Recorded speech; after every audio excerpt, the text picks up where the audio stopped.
นีวิทยุกระจายเสียงแห่งประเทศไทยจังหวัดลำปาง FM 97 เมกะเฮิรตซ์เสนอ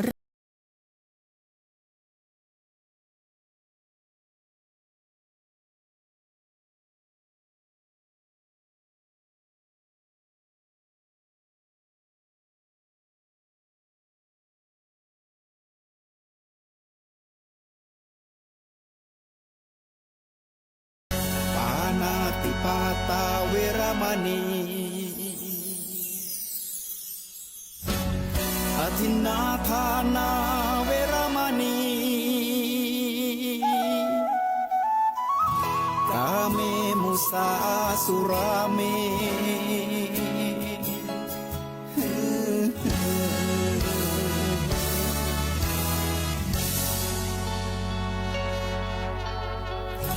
ศีลคือข้อห้ามธรรมคือข้อ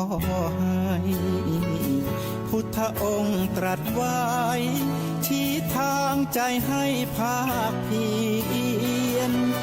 เบญจศีลเบญจธรรมท่องจำสมัยเราเป็นนักเรียนธรรมะไม่เคยแปรเปลี่ยนแต่เรายังจำได้มาทวงคำมันหมู่บ้านศีลห้าคือเป็นพันธะชาวพุทธทุกคนทั่วไทยสำนักพุทธขับเคลื่อนธรรมจุดเทียนสว่างที่กลางหัวใจสังคมจะร่มเย็นได้ศีลธรรมในใจต้องมีเบญจศีลว่ายังไงไหนลองท่องมาข้อหนึ่งห้ามฆ่าสัตว์ข้อสองห้ามลักทรัพย์ข้อสามห้ามประพฤติผิดในกามข้อสี่ห้ามพูดเท็จข้อห้าห้ามดื่มสุราแล้วเบญจะทำทั้งห้าว่าอย่างไรนายบอกชัดๆอีกทีข้อหนึ่งเมตตากรุณาข้อสองสัมมาอาชีพข้อสามกามสังวรข้อสี่ต้องมีสัจจะข้อห้าสติสัมปชัญญะศีลห้าข้อทำห้าข้อทำใจทำได้สักข้อหรือยัง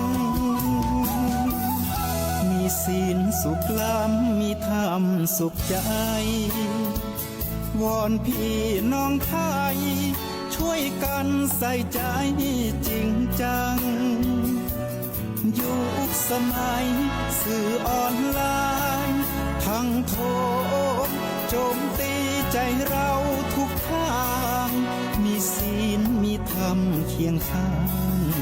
ชีวิตพบทางสุขใจ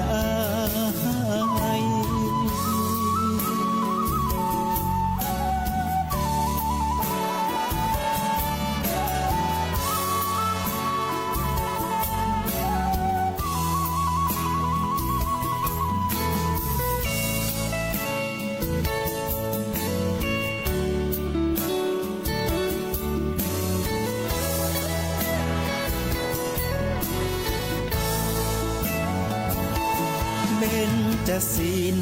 ว่ายังไงไหนลองท่องมาข้อหนึ่งห้ามฆ่าสัตว์ข้อสองห้ามลักทรัพย์ข้อสามห้ามประพฤติผิดในกามข้อสี่ห้ามพูดเท็จข้อห้าห้ามดื่มสุราแล้วเบญจะทำทั้งห้าว่าอย่างไรนายบอกชัดๆอีกทีข้อหนึ่งเมตตากรุณาข้อสองสัมมาอาชีพข้อสามกามสังวรข้อสี่ต้องมีสัจจะข้อ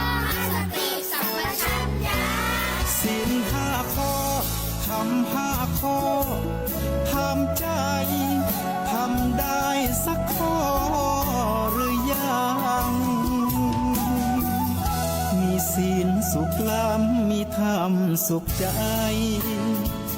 วอนพี่น้องไทย ช่วยกันใส่ใจจริงจัง ยุคสมัยสื่อออนไลน์ ทั้งโทรโจมตีใจเราทุกทาง มีศีลมีธรรมเคียงข้าง ชีวิตพบทางสุขใจ มีศีลมีธรรมเคียงข้าง ชีวิตสมปรารถนา ทุกหมู่บ้านรักษาศีลห้า สังคมน่าอยู่อย่างยืน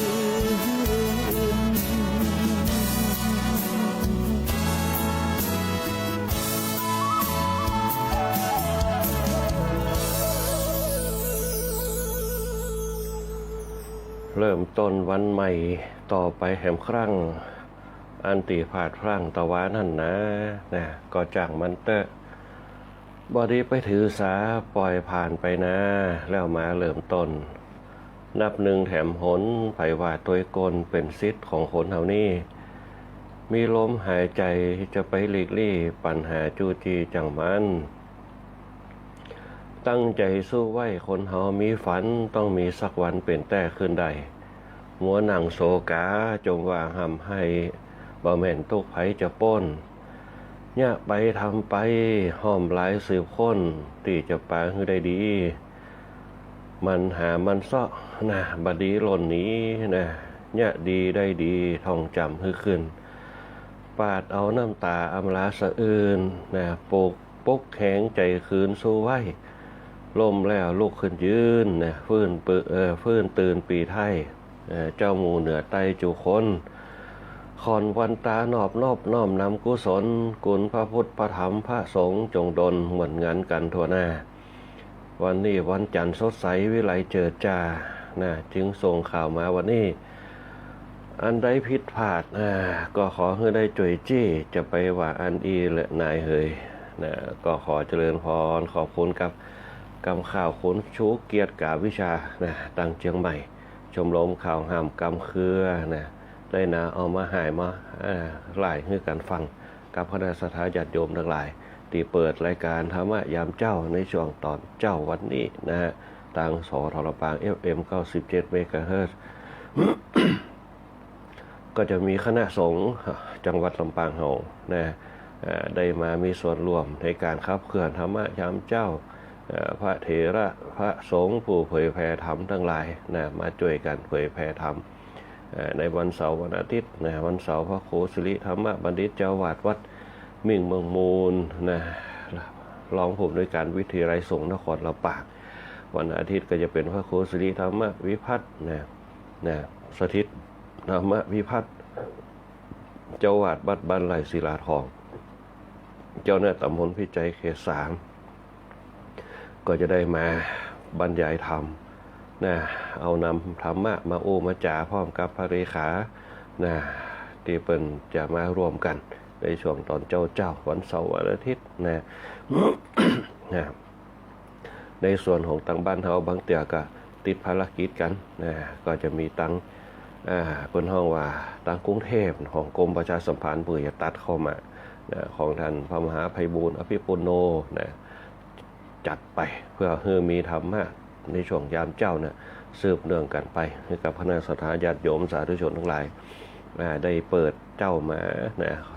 ขาบรับไปตัวฟังเนี่ยการไปตัวนะเนี่ยอย่างเช่นวันนี้ก็ฝนตกยามเจ้าปีนี้รู้สึกว่าฝนจะมาเร็วนะคณะสัตยาติโยมทั้งหลายคนที่อยู่ใกล้น้ำใกล้ตะใกล้ดอยเนี่ยก็ต้องระมัดระวังในยุคสมัยนี้เนี่ยแผ่นดินต้นไม้มันบ่เหมือนสมัยเก่านะต้นไม้ใหญ่ๆมันบ่ค่อยมีนะฝนตกลงมาปุ๊บซึมเข้าลงในดินถ้ามันอุ้มไว้บ่ไหวมันก็ปังลงมาอันนี้ก็ต้องระมัดระวังตามธรรมชาตินะคณะสัตยาติโยมทั้งหลายเพราะฉะนั้นก็ต้องระมัดระวัง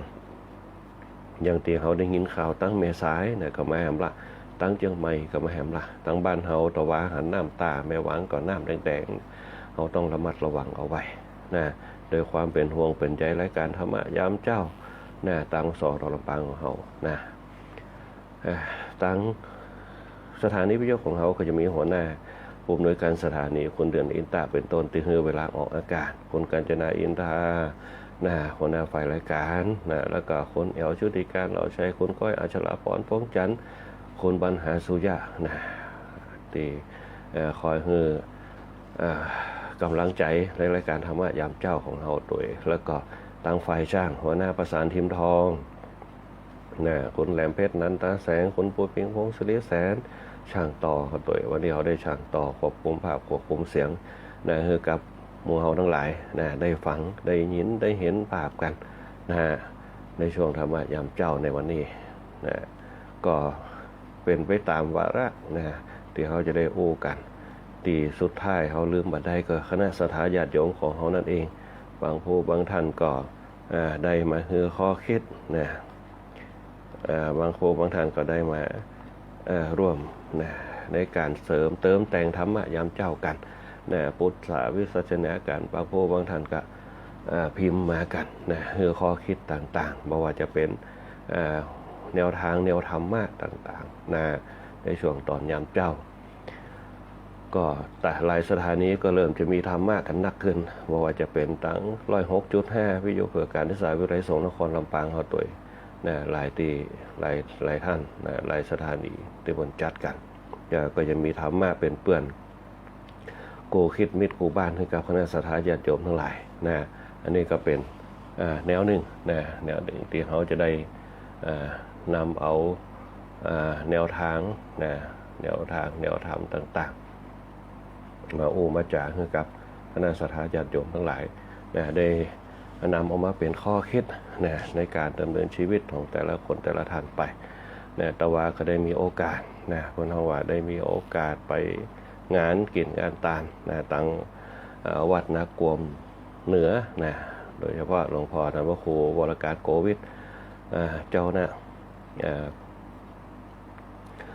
เปิ่นฉลองตาตั้งรองเจ้าคณะจังหวัดลำปางเขาก็ผ่านไปได้พบปะกับตัวลุงเขาตัวลุงแดงก็ได้มาสนทนาธรรมกันช่วงระยะหนึ่งเนี่ยเพิ่นก็ได้มาสนทนาธรรมกันเพราะว่าวันศุกร์เนี่ยเขาบ่ได้จัดรายการเพราะว่าอินเทอร์เน็ตเนี่ยต่างในวัดจะมีปัญหาในช่วงฝนตกเขาก็บอกว่ามันจะเป็นจะได้ตื่นเจ้ามาก็นั่งจัดรายการโดยเฉพาะถึงเวลาเปิดเข้าสถานีนะก็เกิดปัญหานะสัญญาณบดีไปก็เลยบ่ได้จัดกันไปนะเป็นเพราะในช่วงนี้จะมีอินเทอร์เน็ตเนี่ยอินเทอร์เน็ตล่มเพราะอันนี้เป็นต้นจังที่เขาฮู้เขาทราบกันนะคณะสัทธาญาติโยมหลายนะเขาทราบกันบางอย่างเนี่ยเขาสื่อมันเลี้ยวก็จริงอยู่นะสื่อมันเลี้ยวมันอย่างนะแต่บางอย่างเนี่ยมันก็ว่าจะได้ดังใจเขาเพราะฉะนั้นเนี่ยเขาจะต้องมีแผน2นะในการที่เขาจะต้องเปิดห้องว่าเตรียมการเนี่ยเตรียมอย่างต่างๆเนี่ยเพื่อให้เกิดเปิดห้องว่าให้เกิดการรองรับนะในสิ่งต่างๆในเรื่องของการเตรียมงานต่างๆแม้แต่เขาจะไปที่ไหนก็ตามเข้าป่าเข้าดงต้องเตรียมแผน2นะในการดำเนินชีวิตเขาบางครั้งเขาจะหมกมั่นไปอย่างเดียวก็ไม่ได้ทุกอย่างเนี่ยต้องตีหนึ่งอย่างน้อยคือการเตรียมใจกับสิ่งต่างๆที่มันจะเกิดขึ้นกับเขาหลวงแน่เพราะฉะนั้นเนี่ยเปิ้นห้องว่าถ้าคนเฮามีธรรมะเนี่ยมันจะมีแผนนะเปิ้นห้องว่ามีกระบวนการเตรียมตัวเตรียมกายเนี่ยเตรียมใจพร้อมรับแล้วก็พร้อมที่จะสู้กับสิ่งต่างๆนะเพราะฉะนั้นเนี่ยเปิ้นบอกว่าคนที่มีธรรมะอยู่ในตัวเนี่ยจะมีสตินะมีสัมปชัญญะแล้วก็มีปัญญาในการดำเนินชีวิตตัดสินใจหุนหันพลันแล่นต่างๆเพราะมีสติในการควบคุมในการดำเนินชีวิตของตัวเก่าธรรมะหรือว่าข้อคิดต่างๆที่เราได้นำเอามามาจากันเป็นธรรมะที่พระพุทธเจ้าได้ตรัสเอาไว้หลายบทหลายตอนที่เราได้กันไปที่ผ่านมาอย่างน้อยก็คือ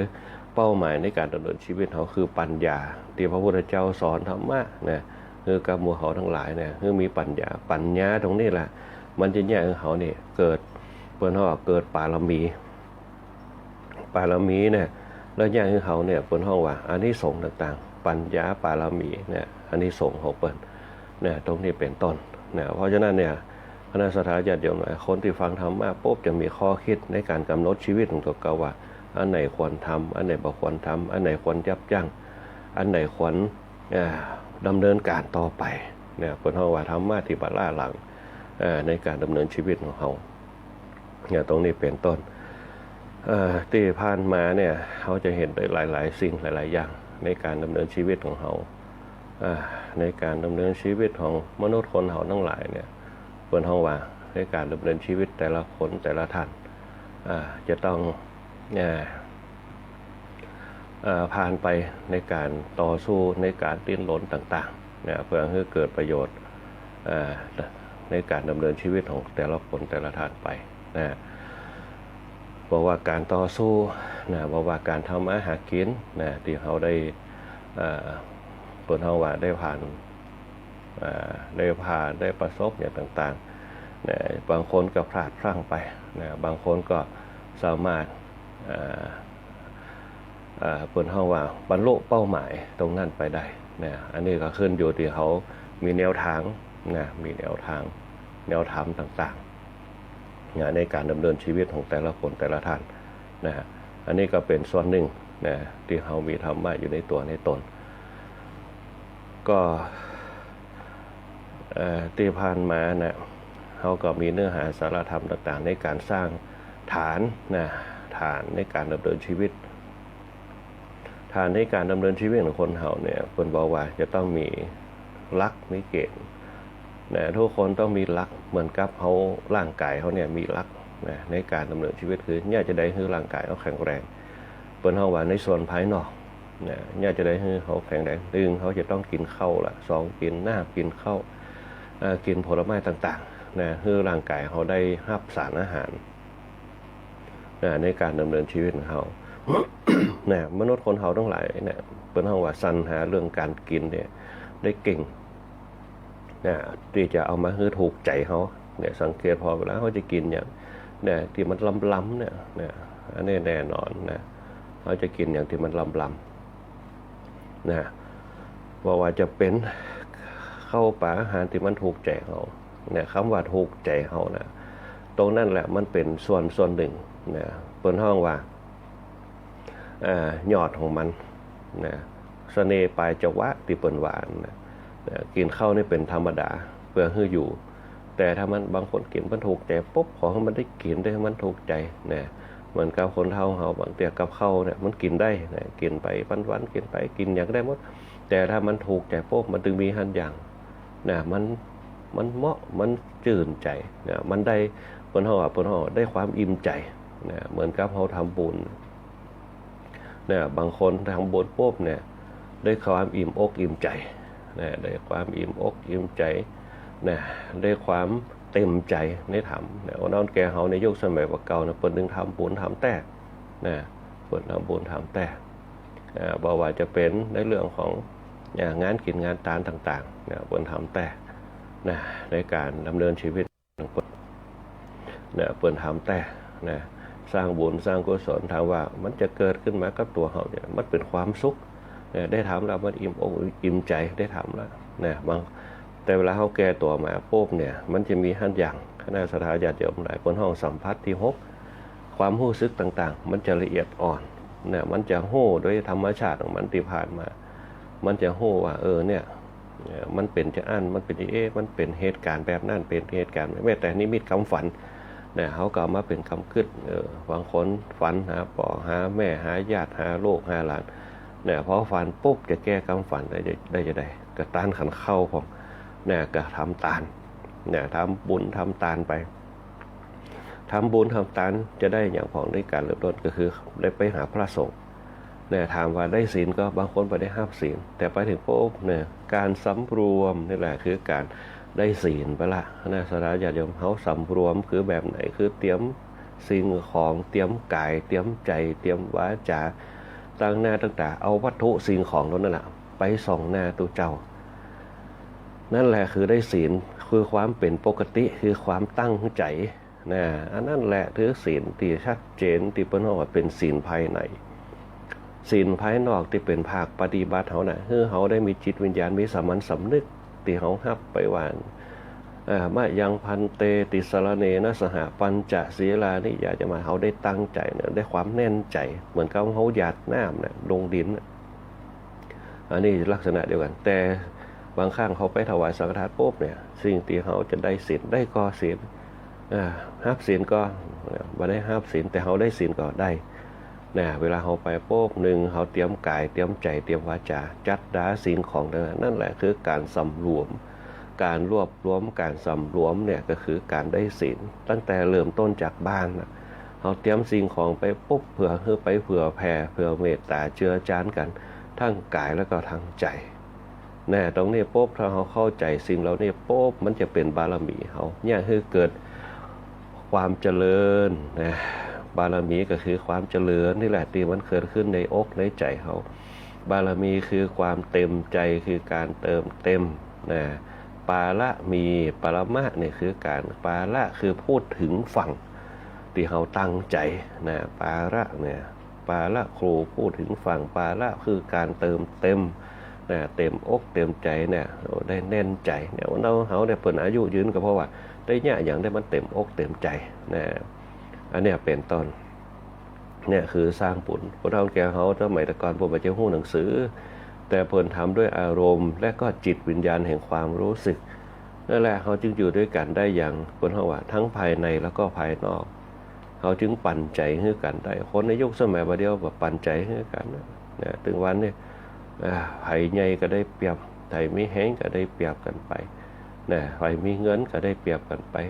จะดีจะให้นั่นแหละขึ้นอยู่กับการมีสตังค์กันนักเกินในสังคมยุคปัจจุบันเขานะตรงเนี้ยอันนี้แหละก็คือเป็นส่วนหนึ่งนะแต่ถ้าในฐานะที่เขาพัฒนาชีวิตของเขาเนี่ยเหมือนกับคนเราแก่เขาเนี่ยอาจจะว่ามีเงินมีท้องอย่างต่างๆแต่เขาสามารถอยู่ได้เหมือนกับเขาอยู่บ้านไม่จำเป็นจะต้องในเรื่องของการกินเนี่ยที่มันดีๆล้ำๆที่มันแปลงๆเนี่ยกับข้าวกับปลาเดียวมันแปลงเนี่ยบางทีอันหนึ่งเป็น3-400แต่ถ้าเขาอยู่บ้านเขาโป๊บกับมีข้าวนึ่งเหี้ยมีข้าวหุงเหี้ยเนี่ยอย่างไม่ได้แต่ว่าโป๊บหุงข้าวไว้ใช้ในหม้อไปเหี้ยเนี่ยกินเพื่อยังชีพกินเพื่อให้ร่างกายเขาเนี่ยคือมันมีความสุขกับจิตของเขาเลี้ยงกายเขาคือดีๆเนี่ยเอาเลี้ยงคนอื่นมันนักบางคนเลี้ยงคนอื่นจนพอลืมตัวเก่านะลืมเลี้ยงกายตัวเก่าคนอื่นจะกินคือเป็นมดตึงหมูตึงหมาตึงแมวขอให้เขาได้กินดีอยู่ดีแต่ตัวเก่าไม่ได้พอสักเตือเนี่ยเพราะฉะนั้นหาอย่างที่เขาชอบใจ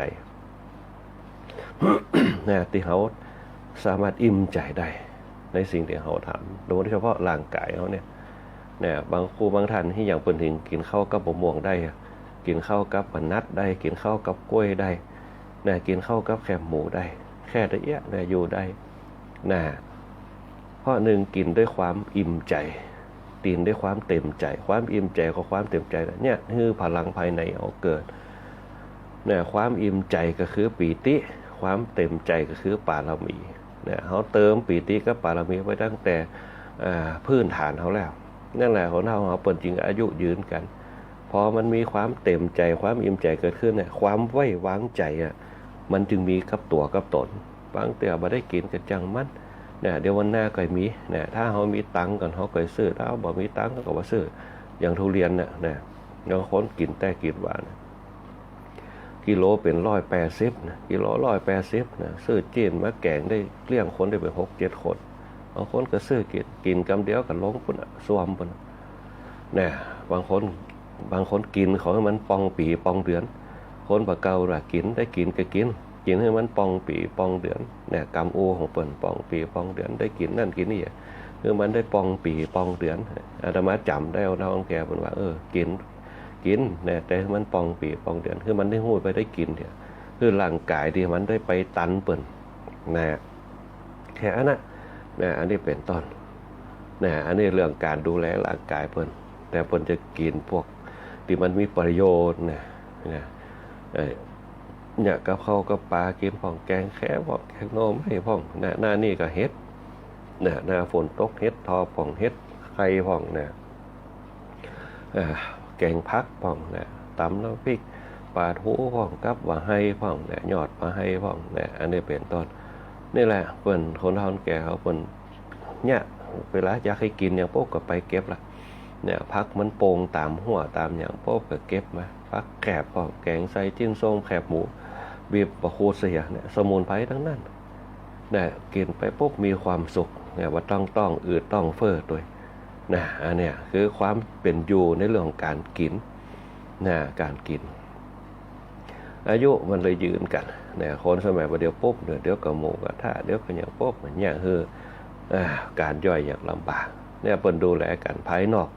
นะบางคนก็กินโอวัลตินของเนี่ยดูแลร่างกายได้อย่างดีนะในสังคมเราในยุคปัจจุบันแต่บางเตี้ยเราลืมพัฒนาภายในเขา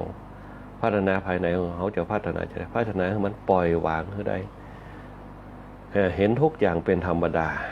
นะทุกอย่างเป็นเอานะเปิ้นจะร่ำจะรวยจะดีมีจนได้ธรรมดาปล่อยไปตามนั้น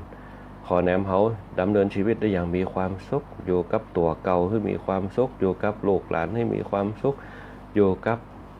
สามีภรรยาให้มีความสุขเนี่ยวันนี้เขาจะอยากให้มันมีความสุขนะฮะเขาอยู่ด้วยการฮักกันเหมือนปีเหมือนน้องกันในการอยู่ครอบครัวในการพัฒนาครอบครัวเขาหันโลกเขากับอินดูมันไปโรงเรียนพวกฝนจะตกก็ซื้อผ้ายางมาคุ้มอย่างเขาไปโรงเรียนเวลามาปุ๊บก็รอฮับลูกหลานอยู่บ้านเนี่ยคือความสุขของครอบครัวเนี่ยความสุขบางผู้บางท่านแต่ก่อนเพิ่นจะบริหารไว้เป็นคนเฒ่าคนแก่เขาในยุคก่อนบริหารไว้เป็นอันไหนไว้ละอ่อนน้อยอันไหนไว้ละอ่อนใหญ่อันไหนไว้รุ่นอันไหนไว้กลางคนอันไหนไว้ครอบครัวพอเปิดบริหารเป็นปุ๊บบริหารช่วงไว้ได้ความเป็นผู้มีอายุยืนเนี่ยมันจึงเกิดกับตัวอายุวันโนสุขังพลังเนี่ยแต่ถ้าเขาบริหารชีวิตว่าเป็นโลดแล่นไปตามบนห้องการบัดไว้ของเขาบางคนตัวน้อยเดียวใครเป็นคนใหญ่เนี่ยเป็นตอนเพราะใครเป็นคนใหญ่ปุ๊บมันกันเพิ่นเฮาว่าเกินแห้งของเขาเพราะเกินแห้งของเขาปุ๊บมันก็ยังพลาดได้อย่างเราอ่อนอายุได้น้อย9 ขวบ10 ขวบนะขี่รถเครื่องปุ๊บเนี่ย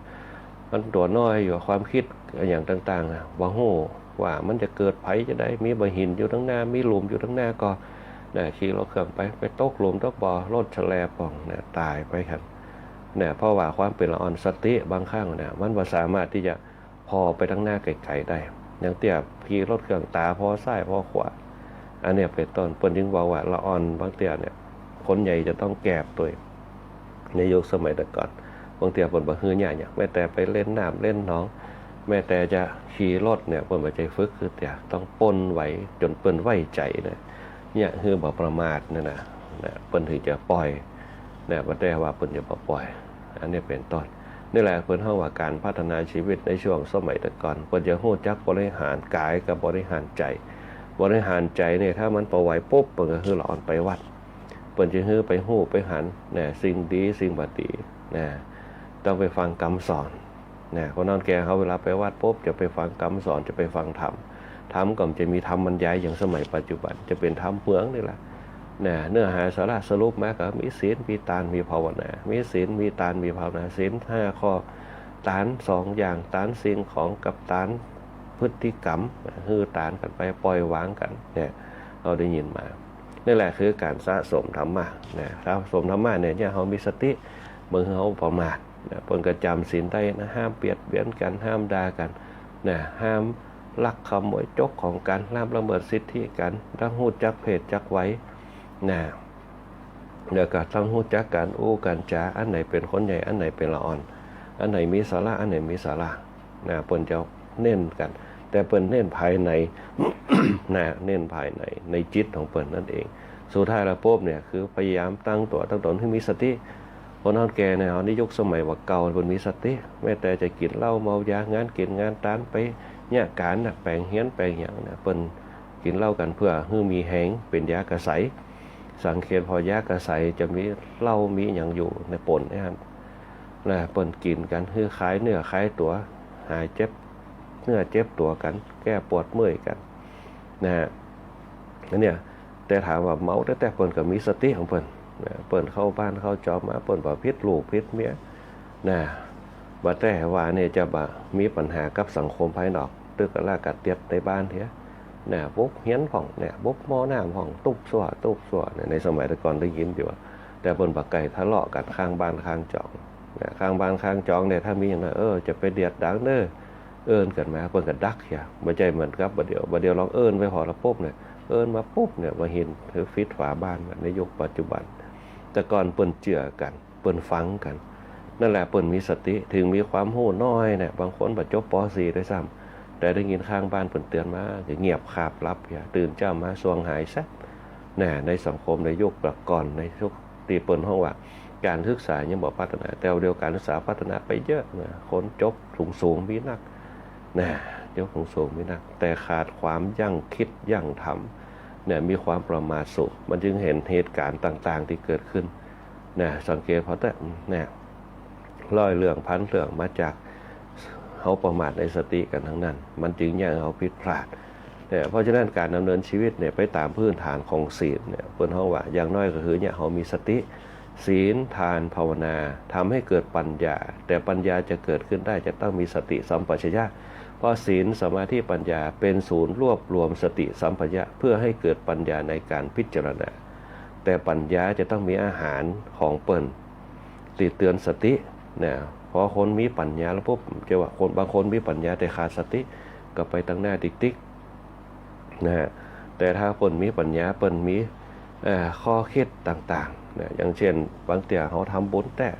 ต่เขาขาดธรรมะไปเพราะว่าเขาบอกเคยฟังธรรมะกันบางเตี่ยฟังธรรมะเป็นภาษาเมืองมันก็ฟังยากเนี่ยบางคนบอกฟังยากแต่ถ้าเขามีจิตที่ดีเนี่ย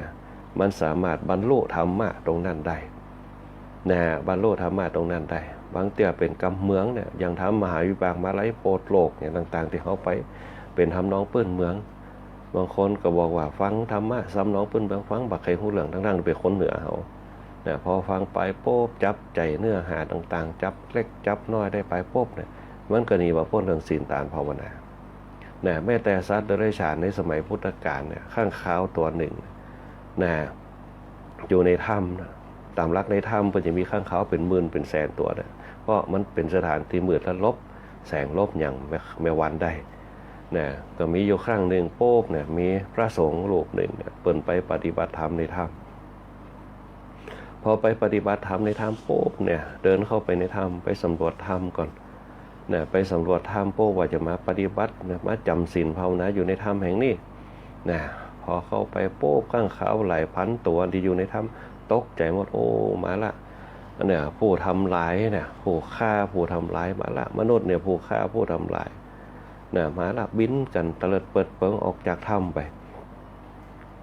เนี่ยมีข้างขาวอยู่ตัวหนึ่งเมาแต่รับแต่นอนบ่ฮู้เรื่องฮู้ราวเปิ้นบินออกไปเหี่ยมัดนะพอในสุดท้ายปุ๊บเนี่ยออกไปบ่ได้หันใส่หมานในยักษ์ดูหันตนหนึ่งมาละความคิดโอ้มาละยักษ์หมานมาเนี่ยกินคนกินหยังกินควายได้เป็นตัวนั่งอยู่หั่นละเนี่ยแต่บ่ฮู้ว่าเป็นตู้เจ้านะฮะจะออกไปก็กลัวโดนยับเพราะว่าอยู่หน้าปากถ้ำนะตู้เจ้าตนท่านก็นั่งปฏิบัติธรรมนะสมาทานกรรมฐานเสร็จปุ๊บสมาทานศีลเนี่ยสมาทานตีอยู่เสร็จแล้วปุ๊บก็นั่งสมาธินะทำวัดเจ้าทำวัดเสร็จปุ๊บก็นั่งสมาธินะจนถึงช่วงตอนแรงก็คือทำวัดเย็นปุ๊บกับกรรมฐานพอสมาทานกรรมฐานข้างขาวตัวนั้นออกไปกระตื้มได้พอตัวเจ้าตัวนี้บอกออกถ้ำสติเปิ้นจำศีลภาวนาในช่วง8วันแรก7วันแรกเนี่ยจะออกไปไหนมาได้เตือเนี่ยในที่สุดปุ๊บเนี่ยข้างขาวก็ติดอยู่ในถ้ำหันตัวเจ้าปุ๊บเนี่ยตัวเจ้านั้นนั่งอยู่ในถ้ำนั่งกรรมฐานนั่งรับตาดึงอยู่หันนะเป็นวันเป็นคืนบรรลุไปไหนสักเตือข้างขาวก็สังเกตจะได้เนี่ยนะว่ากินข้าวว่ากินน้ำก็ว่าจะได้นั่งพิจารณาไปพอว่าเป็นไผ่ไหมเป็นมนุษย์หรือว่าเป็น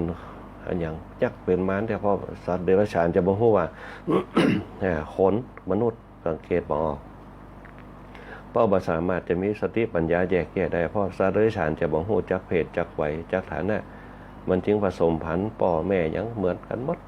บ่ฮู้จักเพศจักวัยแต่ฮู้ว่าเป็นปนเฮาว่าคนที่ทำลายร่างผลาญเนี่ยชอบฆ่าสัตว์ตัดชีวิตชอบเบียดเบียนกันเนี่ยสองแข่งสองมือมีหัวตั้งตัวโดอยู่หั่น ข้างเขากลัวขนาดก็เลยห้อยแข่งลบอยู่ที่โขดหินสังเกตพฤติกรรมบากินข้าวเฮ้ย2-3 วันบากินข้าวกินน้ำตั้งแต่สวดมนต์หนังรับตาหนังพิจารณาสวดมนต์นี่เป็นไผ่ดิ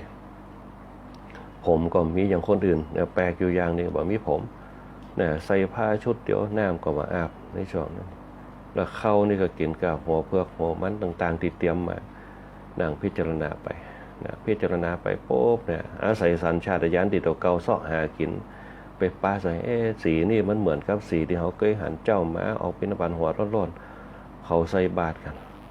นึกขึ้นได้นี่เป็นผ้าเลยนะเป็นผ้าขึ้นมาเนี่ยนึกขึ้นก่อยนึกได้หันตรงนั้นนะตรงนี้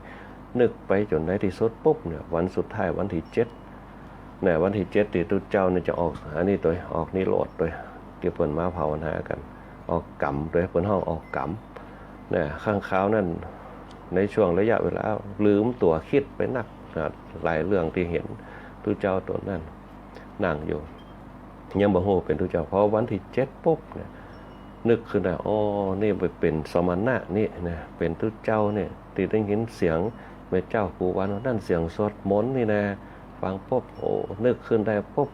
ดีใจเป็นคนเป็นสัตว์เดรัจฉานที่สามารถนึกได้ว่านี่เคยหันมาอยู่ตรงนี้เคยบิณฑบาตตอนเจ้า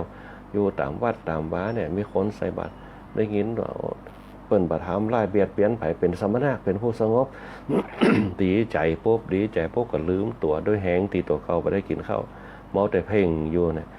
เพ่งตรงนั้นได้อย่างขึ้นมาก็ได้ฌานขึ้นมาได้กระแสตีตัวเขาได้เอาสติไปจับข้างเขาตัวนั่นก็เลยได้สติขึ้นมานี่เป็นสมณะที่ดีใจปุ๊บเนี่ยก็การลืมตัวด้วยความดีใจเนี่ยขาดสติไปส่วนระยะหนึ่งด้วยความขาดสติด้วยความดีใจลืมตัวก็อยู่โคนหินตกลงมานะแหงก็มามีบินละร่างกายกระโดนนะไปโคนหินเสียบนะตายพอตายโป๊บเนี่ยด้วยจิตที่มีฌานอยู่ในตัวเนี่ยมีความตั้งมั่นในเรื่องการทำความดีได้ไปเกิดเป็นอัตบุตรบนสวงสวรรค์เนี่ยจากสัตว์เดรัจฉานนรกเปรตอสุรกายสัตว์เดรัจฉานเป็นจาดสุดท้ายของเขาทันทีขึ้นไปเป็นเทพบุตรเนี่ยอันนี้เป็นตอนนี่คือการสร้างความดีในจิตที่เป็นห้องว่าจิตที่สงบแล้วเนี่ยพระพุทธเจ้าพิงสอนว่าคนเขาถ้ามีจิตที่ดีปุ๊บร่างกายก็จะสมบูรณ์ถึงเขาจะเนี่ยเกิดนักจะได้กระตามแต่มีสติปัญญาไข้ครวนอยู่ตลอดว่าเบาฟังจิตตัวเก่าคนเขาเนี่ยอย่างกระตามถ้ามันฟังจิตตัวเก่าเนี่ยด้วยความเศร้าหมองเนี่ยมันจะยังเกิดภัยโรคภัยไข้เจ็บเข้ามามันเหมือนกับควันอันหนึ่งเนี่ยอยู่ในจิตของเขาแต่เขาบ่สามารถขจัดควันตัวนี้ออกไปได้ควันตรงนี้ก็คือมีสีเทาดำตีลุมจิตของเขาเนี่ยเขาเศร้าหมองเนี่ยเขามีความขุ่นมัวอยู่ตลอดเวลาแต่เขากำจัดควันตรงนี้ออกไปได้ปุ๊บมันก็ยังคือจิตเขาใสควันอันนี้เนี่ยเปรียบเสมือนห้วงน้ำที่มันค้าอยู่ในสถานตีหนึ่งถึงมันจะน้ำมันจะมดบึงมดหนองไปปุ๊บแต่มันมีโอคะมีห้วงน้ำเล็กๆสังเกตพอนะสนาญาติโยมไหนหนองอันไหนที่มันแห้งเนี่ยมันจะเหลือใจกลางของมันที่มีน้ำน้อยๆอยู่มันจะบ่มดแต่พอถึงว่าดินจะแห้งตั้งแน่แต่ขุดลงไปปุ๊บมันก็ยังมีดินแจ๊ะอยู่นะจนในที่สุดปุ๊บมันมีน้ำอยู่เนี่ยจิตคนเขาก็เหมือนเดียวกันบางข้างมองผิวเผินอาจจะสลัดได้แต่บางคนยังกึดอยู่บางคนก็บอกว่าตัดได้แต่ยังกึดอยู่แต่สิ่งที่จะกำจัดโอคะคือกิเลสที่มันนอนอยู่ในก้นบึ้งของจิตของคนเราเนี่ยพระพุทธเจ้ามันบอกต้องใจสติในการกำกับพื้นนักๆเพราะนั้นสติถึงไปเป็นเรื่องสำคัญในการพัฒนาชีวิตนะเตียนหนึ่งเล่มเนี่ยเขาเห็นแสงนั่นน่ะที่มันวูบๆบ้าๆขึ้นมาเนี่ยนั่นคือปัญญาแต่สิ่งที่จะในแดงๆของมันเข้าไปที่เขามองเข้าไปบางคนมองมาถึงมองแค่ภายนอกก็คือเปลวสีแดง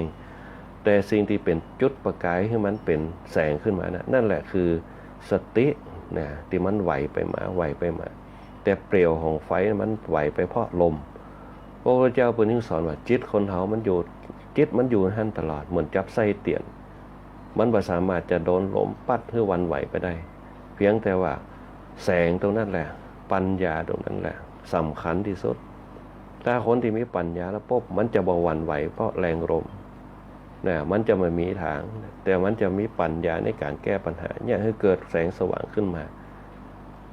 นะจิตเนี่ยเพราะฉะนั้นถือว่าเป็นเรื่องสำคัญเขาจะต้องบริหารจิตให้ดีๆจะต้องอยากให้โครงสร้างให้จิตเขาแข็งแกร่งให้ได้พอจิตคนเขาดีปุ๊บสติมันก็ดีสัมปชัญญะมันก็ดีปัญญามันก็จะเลิศ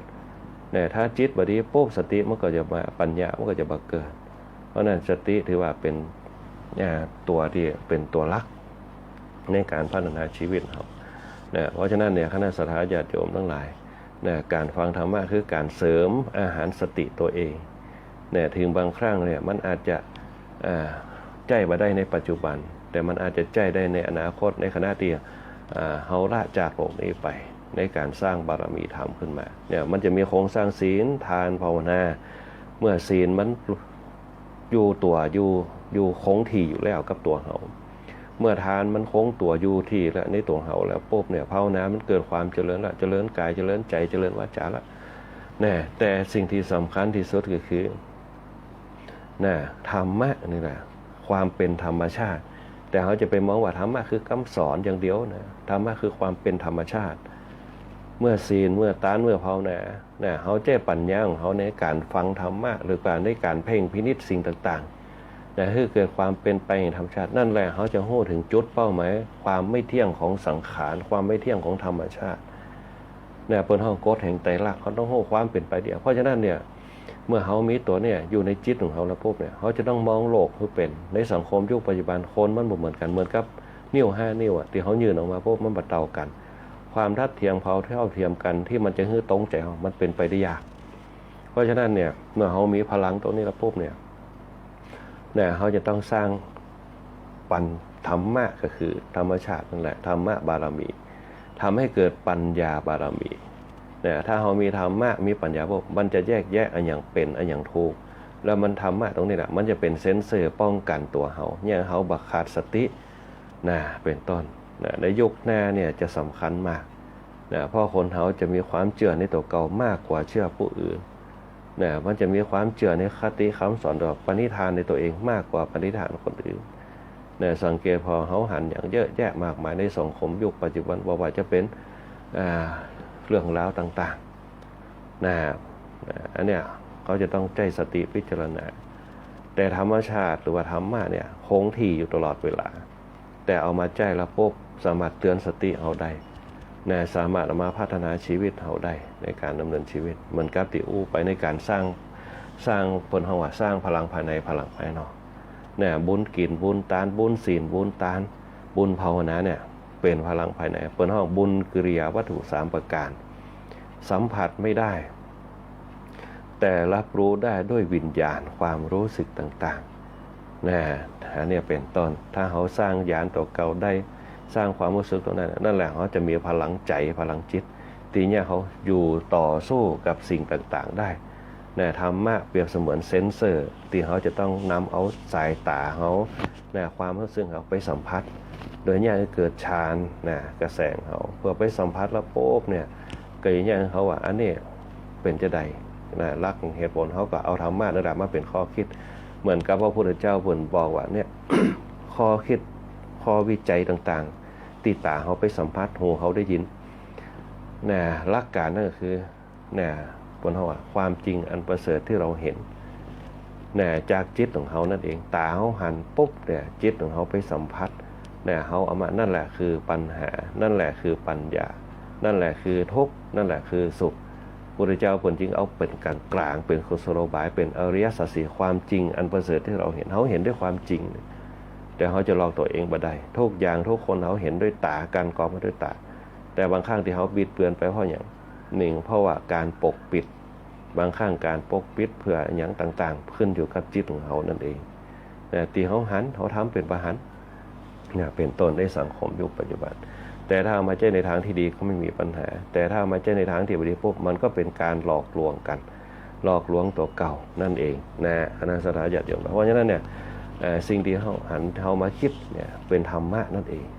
เนี่ยเขาพิจารณาทุกอย่างที่เกิดขึ้นเมื่อนั้นนั่นแหละคือตัวปัญหาตัวต้นเรื่องก็ได้ถ้าเขาพัฒนาขึ้นไป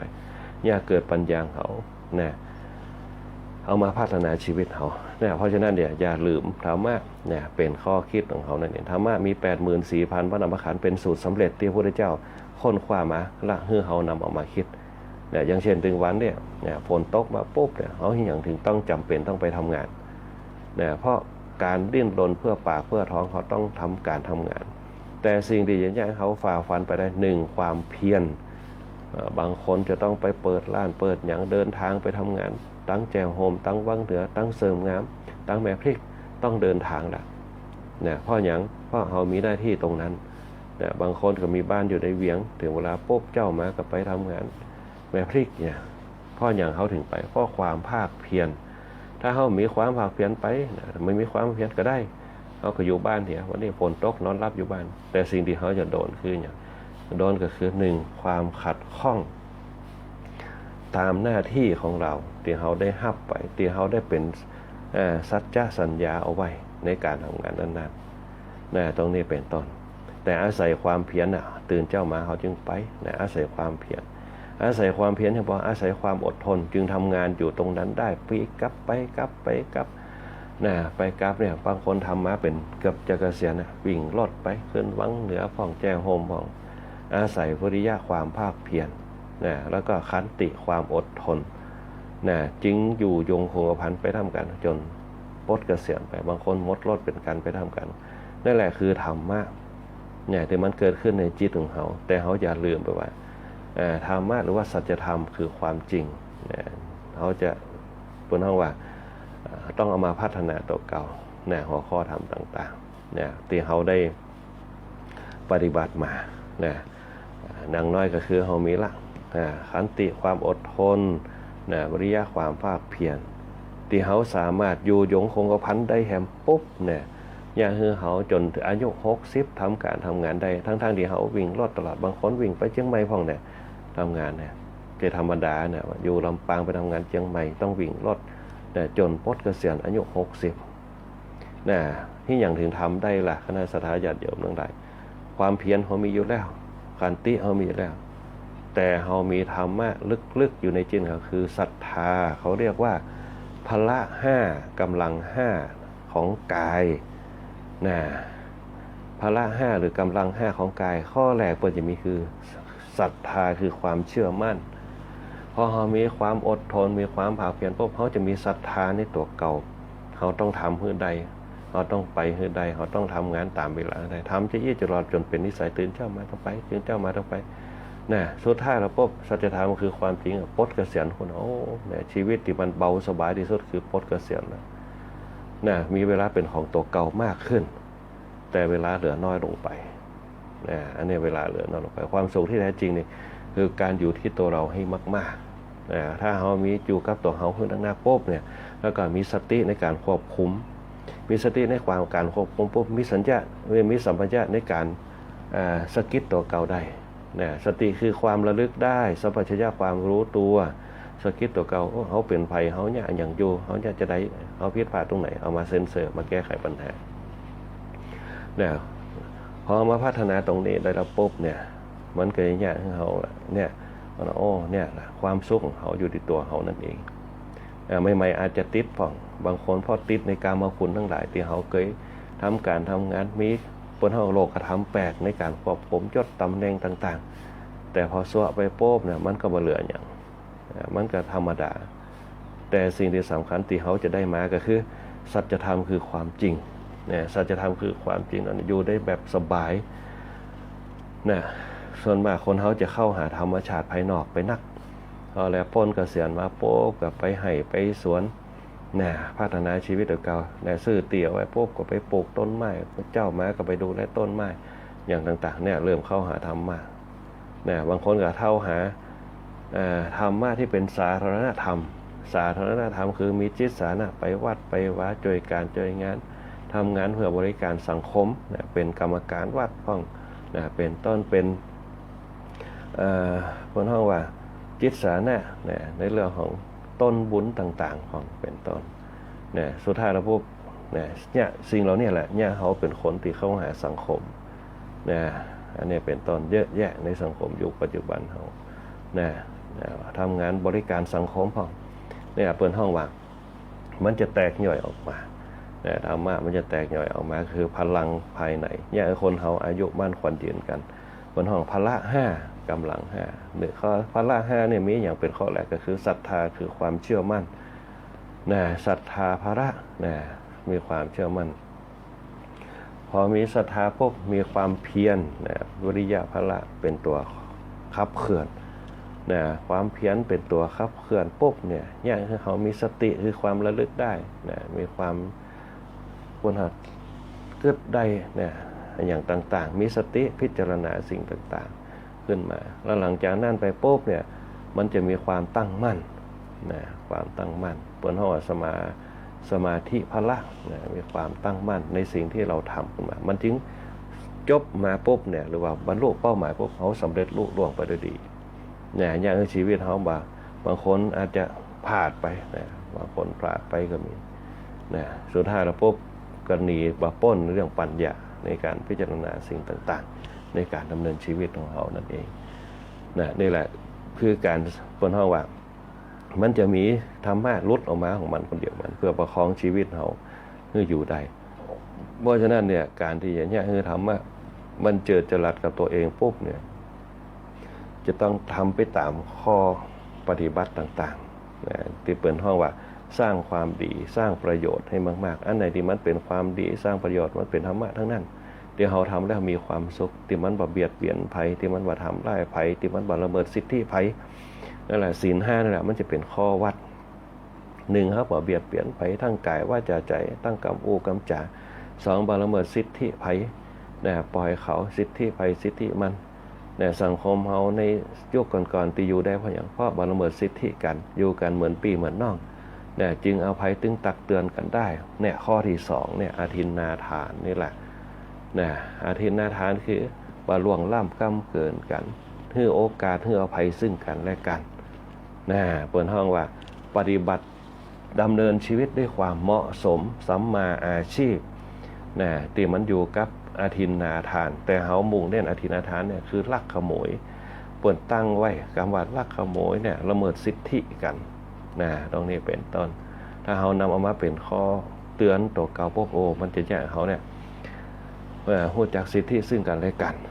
คนเฮาแก่เฮาที่เพิ่นอยู่ด้วยกันว่ามีอย่างกระตักเตือนกันอย่างที่บอกไว้ตะกี้นะเพิ่นที่มีสติสัมปชัญญะมากบ่เหมือนคนเฮาในยุคสมัยบัดเดียวเพิ่นเพราะว่าสังคมในยุคบัดเดียวพบอำนาจที่มันแฝงอยู่บางครั้งบ่สามารถจะป้องกันเฮาได้อย่าเฮาประมาทกันอย่าเฮาบางยังข่าวตะคืนเนี่ยบ่ได้กินเหล้าด้วยกันอยู่แต่งกันฆ่ากันมาเดียวนักขึ้นติดอันเนี้ยฟังข่าวตะคืนเพราะฉะนั้นเนี่ยเพิ่นเฮาว่าศีลธรรมไม่กลับมาโลกาจะวินาศศีลธรรมไม่กลับมาโลกาจะวินาศโลกาก็คือหมู่ชนทั้งหลายเดี๋ยวนี้คนเฮาขาดสติทำร้ายร่างกายกันนักขึ้นถ้าเขาอยากจะให้สงบร่มเย็นคำว่าศีลคือความสงบคือความร่มเย็นจะต้องอยู่ในหมาดวัด1บ่เบียดเบียนภัยบ่ละเมิดสิทธิซึ่งกันและกันอารมณ์อร่วยกันฮักกันเหมือนปีเหมือนน้องมีหยังให้อภัยซึ่งกันและกัน3ก็คือฮู้จักไว้ฮู้จักเพศเอาเป็นเพศละอ่อนเป็นผู้ใหญ่ต้องมีสัมมาคารวะต้องฮู้จักฟังคำสอนของพ่อของแม่ของปู่ย่าตายายของญาติสนิทมิตรสหายต่างๆเป็นผู้น้อยแล้วก็ฮู้จักสิทธิในการเจริญซึ่งกันและกันมีวาจาสุภาษิตโอจากันโดยมีสาระต่างๆบ่หลอกลวงกันมันจะยังระงับรับหายในเรื่องเพิ่นเฮาว่าโจ๊กไล่กันขึ้นมาได้ระงับรับหายสุดท้ายสติปัญญาข้อสุดท้ายเนี่ยแหละสติปัญญาบ่ฮื้อประมาทอันอย่างก็ตามธรรมะของพระพุทธเจ้าเพิ่นจะเน้นเรื่องสติกับปัญญาอย่างศีลข้อที่5เนี่ยประมาทถ้าฐานาเวรมณีประมาทหรือถ้าคนเฮาบ่ประมาทแสดงว่ามีสติอันนี้เป็นต้นบทสรุปหมาดวัดเพราะนั่นน่ะบำเพ็ญบารมีไปศีลบารมีทานบารมีภาวนาบารมีแล้วเขาจะมีปัญญาบารมีทั้ง4โครงสร้างเนี่ยถ้ามีอยู่ในตัวในตนปุ๊บชีวิตที่ยั่งยืนยิ้มได้เมื่อภัยมาไม่โศกาเมื่อทุกข์มีเลือกไปดูเวลาเหลือเวลา5 นาทีขณะสถานญาติโยมทั้งหลายป๊อบแป๊บเวลาเร็วเนี่ย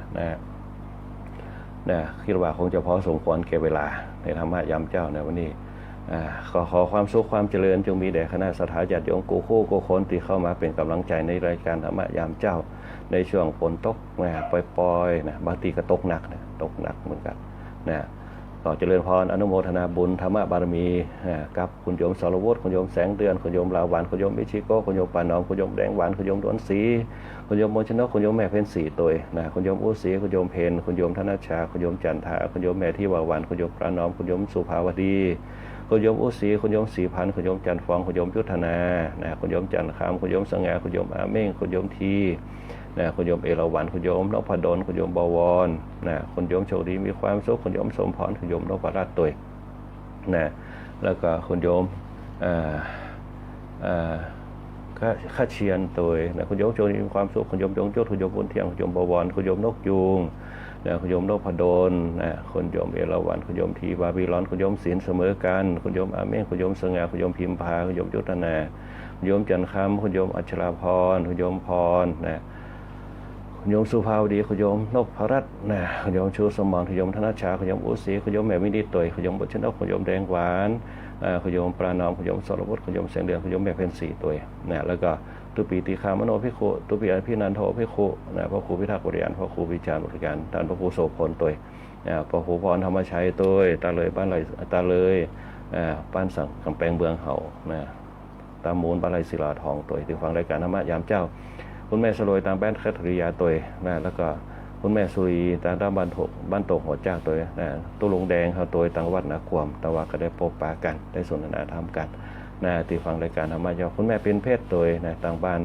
มันแก้วเกาะขาคุณโยมกัญญาตั้งเกาะขาตัวป้านันทวดีตัวขอความสุขความเจริญจงมีแด่คณะสัทธาญาติโยมทั้งหลายขอให้คณะสัทธาญาติโยมโกโคโกคนจงมีแต่ความสุขความเจริญมีธรรมะบารมีอยู่ในจิตในใจสร้างบารมีธรรมไป